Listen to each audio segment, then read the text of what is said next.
Niaiky ny fisian'ny lesoka tamin'ny fandaminana ny fizarana vatsim-pianarana teny Akatso ny minisitry ny fampianarana ambaratonga ambony.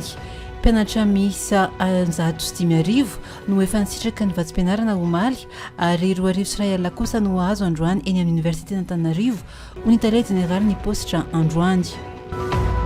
Mpianatra miisa 150 no efa nisitraka ny vatsim-pianarana omaly ary 2 arivo kosa no azo izany androany eny amin'ny Université d'Antananarivo raha nambarany Tale Générale ny posta tamin'ity androany ity. Raha toa ka 727 ny mpianatra tokony nisitraka ny vatsim-pianarana sy fampitaovana omaly dia 110 ihany izany no ny fahatapahany jiro teny an-toerana.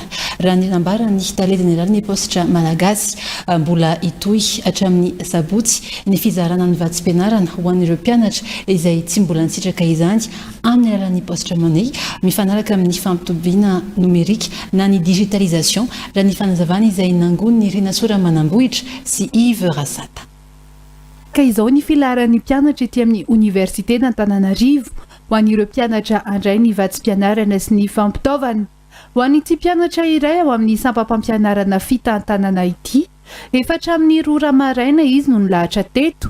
Amin'ny 10 ramaraina ny alany teny an-toerana tsy mbola voaray izy raha ny nambarany. Zay zao milahatra eto io efa hatramin'ny maraina, misy efa hatramin'ny 2 sasany maraina tonga teto.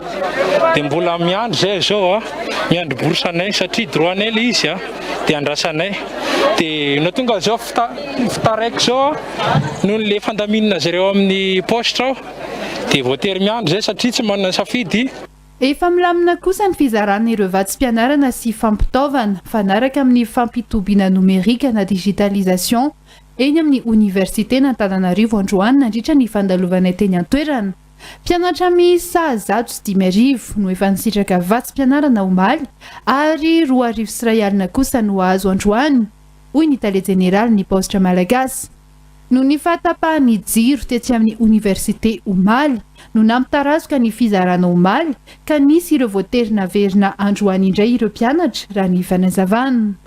6800 tokony ho vita tokony naloha omaly fa na dia teo raha zany olana resahantsika zany dia nahavita 5100 ny total le boursier voaloha tetỳ omaly ary izahay dia niezaka saika hoe anita azy hatramin'ny farany fa raha tsy tapaka le jiro dia vita hatramin'ny farany izy fa iny jiro tapaka iny no tsy nahafahana nanohy an'izy fa raha ny côte nataonay tany amboloany dia tokony ho vita tany amin'ny 4 ariva tany hoany ny fantoavana an'le boursa tamin'le hoe 6800 total le mpianatra tokony nomena vola fa nisy an'izay fiatonany nandritsy ny adiny 2 zay zany total dia zay no tsy nahavitana azy hatramin'ny farany fa raha ohatra ka nilamina ohatrany tamin'ny maraina ny fantoavana an'le boursa tetỳ dia vita soma tsara tamin'ny 4 farafatarany tany amin'ny 5 ariva tokony vita ny lamina tsara le izy fa io moa zany tsy fantatra hoe inona ny antony napikorotana le ankizy le tao ivelany tao izay koa ny tsara ho marina fa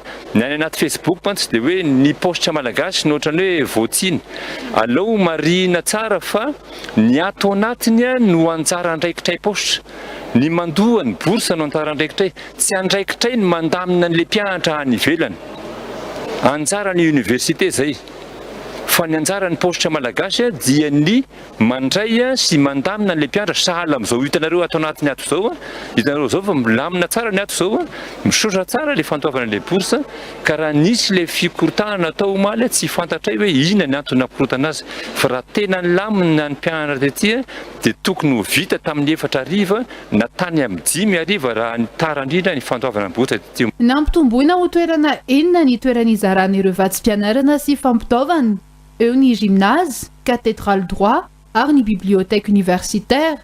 Fizarana izay aharitra hatramin'ny asabotsy izao. Efa nilamina kosa ny fizarana ny vatsim-pianarana noho ny fampiarana ny digitalisation tao amin'ny Université ny Toliara, Thomasina ary ny teny amin'ny Polytechnique Vontovorona.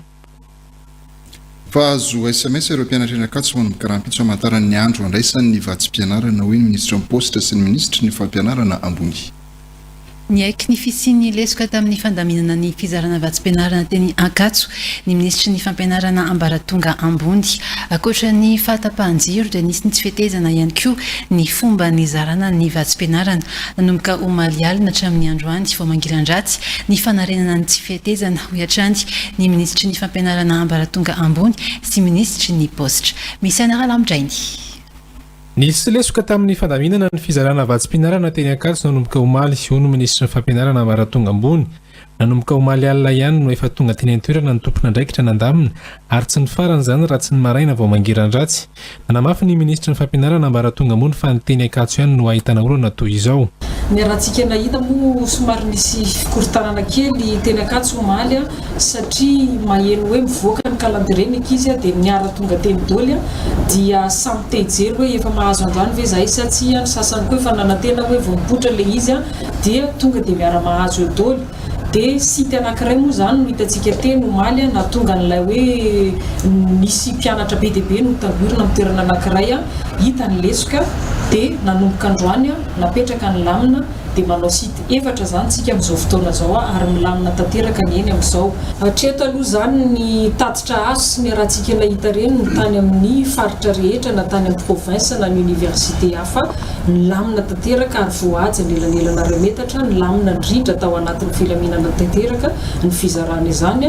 Misy ireo izay retardataire moa dia efa misy lamina manokana napetraka koa anisy ireo ho an'le efa navita tany amin'ny province moa zany ho an'ny sasany mbola mamita sy mamarana ny digitalisation namarana teo dia indrindra tanteraka koa zany izay ny université ny Mahajanga no namarana azy teo. Andefasana SMS manomboka rahampitso ireo mpianatra ho ny ministry ny postra ny ahafahana mampina ireo mpianatra mitangorona no anisany antony nametrahana ity fepetra ity. Manomboka androany hariva dia anao zay natao hoe bulk SMS zany hoe ireo mpianatra rehetrarehetra mahazo vatsim-pianarana ny ampitso dia andefasana SMS izy zany ny andro melo ray ohatrany androany hariva zany ho an'ny olona rapitso hoe reto avy ny mpianatra mandray bourse. Zany hoe tsy tokony hisy tsony zany olona andeha eny fotsina raha ohatra ka tsy efa namarininy tamin'ny petadrindrina na amin'ny site internet efa voalaza ny ministra ny fampianarana ambony teo ary koa mahazo SMS izy zay vao mandeha maka ny vatsim-pianarana. Tsara no manamarika fa ireo SMS ireo dia omena anarana zany hoe bourse.mg no ampandefana izy ireo ho an'le mpianatra tsirairay. Arivo 9 alina ireo mpianatra tafiditra ao anatin'ny antotan-kevitra tamin'ny alalan'ilay fampitobiana nomerika na digitalisation manerana ny Madagasikara hatramin'izao. Ho ny ministry ny postra efa tanteraka ny an'ny université Antoliara sy Thomas na mbola mitokosa ny an'ny université hafa efa eo andalam-panomanana ihany koa ny karatra ho an'ny mpianatra ao anatin'ilay poketra ho ny ministry ny postra.